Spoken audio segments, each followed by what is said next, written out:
Federal politicians will soon recess for the summer, just in time to avoid seeing their names attached to a sandwich or a quiche.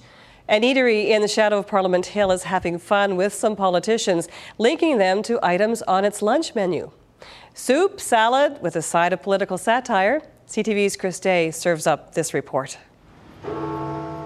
Lunchtime in official Ottawa, and a whiff of change wafts through the air. A changing of the gastronomical guard, mere steps from Parliament Hill. The Parliament pub has rolled out its new lunch menu, the first since the Harper Tories took power in January. We try and balance it between the four parties, but this particular menu has a conservative slant to it. Paul Martin's off. Paul Martin is definitely off. Move over, Mr. Dithers. There's a new big cheese in town, Stephen Harper's pepperoni pizza. This pizza is focused, concise, and very hands-on. The pub first began linking dishes with decision makers back in 2001. The menu changes with each government. We try and play with words, and hopefully it turns out to be interesting, funny, and there is a bit of a political comment to it all as well. Midday diners can now order the Bill Graham pasta of the day. This item is subject to change. The Colin Mays noodle salad, reportedly a press gallery favorite.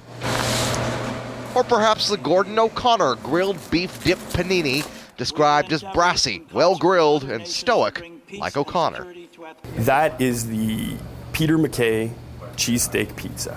The menu describes it as good-looking, tasting good, and a true heartbreaker. Fancy something a little lighter? This dish is certainly will certainly warm your hearts. How about the Rona Ambrose quiche of the day? How do you think Rona Ambrose feels about being a quiche?